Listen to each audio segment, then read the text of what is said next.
Hey guys, what's up? I'm AZUKA and welcome back.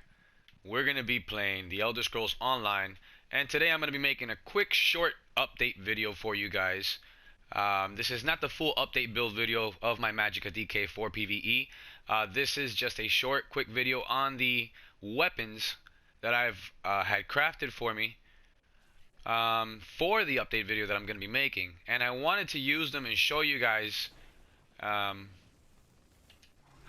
what it is that I am equipped with and how I'm going to be using it. This is not where we want to go. I'm going to be taking you guys to Stone Falls. I figured what better place than the public dungeon where I acquired most of my Silks of the Sun. There it is.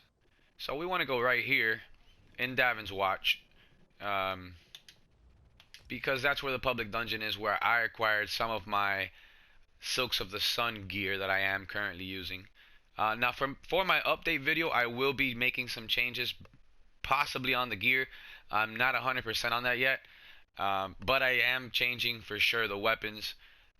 And these weapons that I'm showing you that I have equipped have been crafted for me by a buddy of mine, Biggs. Thank you very much, by the way, Biggs. And they are not yet enchanted, meaning I haven't used any glyphs to enchant the weapons that I have. And so what you're seeing right now, when we go into this public dungeon, is going to be the weapon damage that I have and spell damage without any enchantments on my weapons. Well, let's call my mount. It's a lot easier. Alright. So what you want to do when you get out of that way shrine is come over to this public dungeon. And if you haven't already seen it on another YouTube video, I'll show you the quick round that you can do to acquire Silks of the Sun gear and weapons. Farming is important when you want to acquire a set piece, or when you want to gather all the set pieces for a specific gear set. But you don't want to get caught up in it the whole time, because it's just redundant and it becomes frustrating sometimes. You do want to be able to enjoy the game, so I always come over here and get this rune stone, and sometimes there's a chest. But yeah, that's how we get into the public dungeon. So let me just come over here to where it's at, and I want to show you guys where I'm at. So for those of you just starting out and who don't know how to get Silks of the Sun, this is where you get it. You go to Stone Falls and you can go to the different anchors. Oh, let me show you if I come up closer. There you go. This is an anchor. This is another anchor. And this is another anchor. And this is where you get jewelry. And if you want to get some of the gear that you can't get in the public dungeon, you can come here to this boss fight. And I think, either one of the bosses. Honestly, this one a lot of people go to because you have an anchor and a boss right next to each other. It's easy to get to back and forth, and you get jewelry here and you get gear here. And like I said, the weapons and some of the gear, I got a lot of it here, and it was not that hard, honestly. So let's go ahead and get into it. Okay. Alright, that's not the chest we're supposed to open to get into the public dungeon. The one that we have is this one right here, the one that has a red glowing circle around it. So what you do is you open the chest, it opens up the portal, you use the portal, now you're in. Now if you're just starting out, you know, don't be scared of this public dungeon. It's really not that tough.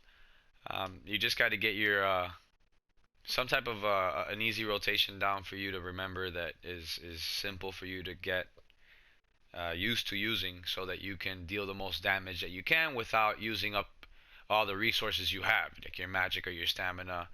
And you also want to try to avoid any unnecessary damage. So here you can call your mount if you have one. If you don't, I suggest you get one. And what we're gonna do is we're gonna go straight into the wolf pit. I love calling it the wolf pit. There's a bunch of wolves here. Let's see if we can gather some of the wolves Looks like somebody already killed the first mini boss here, and all the wolves. Okay, so somebody seems to be here. That's the other thing, guys. If you see that somebody's already ahead of you in the rotation around this round that I'm going to show you guys, don't get upset. Just fall into the round wherever you start out. You know, if you have to sit and wait for the boss to respawn, then that's what you do. If not, then move on to the next boss and see if the next boss has spawned already. Do pick up all of the rubido and all that stuff, because you can refine it later for dreg wax, which helps you improve the quality of your gear to gold. So right here at the beginning of this public dungeon, you have a bunch of wolves in those caves, and out here that you can collect and kill and gain some experience from it. And that first cave over there has the bear boss. Now, I'll tell you honestly, from my opinion, I think the bear boss, that mini boss there, is pretty tough to beat out of all the other ones I'm going to show you. Oh, what do we got here? Ebony ore. There's somebody down there fighting against the wisps. Alright, so here we got some wolves. Hey guys. I'll let my Grottar take over. My blockade of fire. I mean, literally, I pushed one button. I didn't even have to block. So yeah, this build is very effective for PvE, I have to admit. Alright, so this boss is up and ready to go. Oh, I got some wisps here. Okay, so let's try deep breath. And it just heals me. Explodes. Let's do it again. I mean, I could just keep doing this the whole time and they're all just gonna die. Yeah. One button. I'm not even using any other ability. So that's just to show you guys how powerful this DK could be for PvE. Alright, buddy, here we go. So I'm gonna switch over to my single target bar. Let's buff. Let's get past him over here. Okay, let's say hello. With I love that dragon breath, it's awesome. Alright, and then we can just hit him a couple times with the whip, and don't forget to apply burning embers, because that's your heal. This is, by the way, without no food. If I need to heal again, I apply burning embers again, and that's it. And that's it. I mean, every time my health goes down, I just apply my burning embers, and it's like really hard to kill me. I can apply a couple heavy attacks. And again, boom, massive heal, and there you go, he's done. No ultimate, none of that used, and there you go, Epaulets of the Sun right there. That's just to show you guys that this is where Silk of the Sun, I gathered most of the stuff right away, and stuff that I didn't need, I was able to sell it too. So, moving on, you come out of that, you come out to the right. Now there are some spiders there that are going to mess with you. You don't have to deal with them if you don't want to, but you could. So you get up here, and this is a little tough to do. You got to kind of jump up a couple times.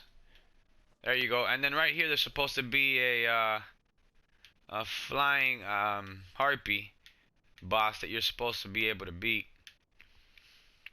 I don't know if we should stick around and wait, or if we should go over here. Let's switch over to my area of effect AoE bar, and let's just take these guys out real quick. There you go, they're done. So while we wait for that boss to respawn, I'm going to take these guys out. Now guys, again, this is a short video just for you guys to see how effective my new weapons are and how much damage I'm putting out. Now that boss doesn't seem to be respawning anytime soon, so I'm just going to jump on the mount here and go to the next boss. So you basically come around here, there's a couple little trash harpies and a spider there to beat. You can collect them all and make them all come this way and follow you in, along with these spiders. Get off the mount. I drop my blockade. Deep breath, so I can gain my health back as I'm fighting. And now we can move on to the third and final boss that I fight here in this dungeon. There are other ones, but this is how I do it. It's short, it's quick, gets you right to the point. I mean, don't forget to apply your burning embers, because that's what heals you. Doesn't matter what boss you're fighting. I mean, and you can sit here, just light attack, heavy attack, burning embers. you know, and just attack, attack, attack. As long as you apply your burning embers with this DK, I mean, it's tough to die. So, again, there you go. Something I do though that I haven't said, I haven't mentioned is the way that I buff before I start. I always molten armaments. I always hit molten armaments. And here, I'll show it to you guys. Flames of Oblivion. Once I do that, then I greet the boss with engulfing flames.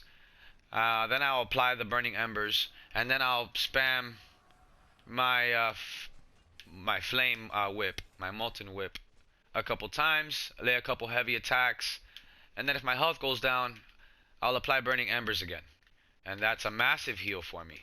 So I'm coming down now, as you guys see. I jumped over that rock after fighting the third boss, and I'm coming back down. Guess where we are? Right back at the first boss. Now this guy's tough, I promise you. So there is the engulfing flames, burning embers. Whoa, move out of that. No necessary damage to take from that guy. Or unnecessary, sorry, unnecessary damage. So here I got somebody trying to help out, which is pretty cool. There goes the molten whip. Engulfing flames, burning embers. I didn't even buff up for this fight, but there you go. Molten whip, molten armaments. And he's about done. There you go. Alright, guys. So, oh, what was that? Alright, so look at that. Ice Staff of the Sun, purple. So here you can acquire weapons for Silks of the Sun. And you can also gather gear. And just so that you guys can see, I wanted you guys to see the character sheet. No enchantments on the weapons. I have increased my spell damage to almost 3,000, just under 3,000. And my weapon damage has been increased to 1596 from 1400 flat that I was at after being buffed. So guys, okay, and so now I want to show you guys very quickly the weapons. I went with swords. Swords of Turok's Pact, which I had crafted for me, like I said earlier in the video, by my buddy Biggs. And the reason why I went with Turok's Pact is for the damage. And I also had them crafted in Nirnhoned. Nirnhoned, being that it increases the damage of my weapons by 14%, gave me a significant amount of increase in my damage on my character sheet from when I was looking at the stats. And then for my main backup hand, I have an Infernal Staff of Turok's Pact golded out, which again was crafted by my buddy. So it's important to have friends that can craft weapons for you. And if you don't have friends that can craft weapons for you, put it up in the chat. I'm sure you'll find somebody that could craft weapons for you. So yeah, moving on. I just wanted to show you guys that real quick.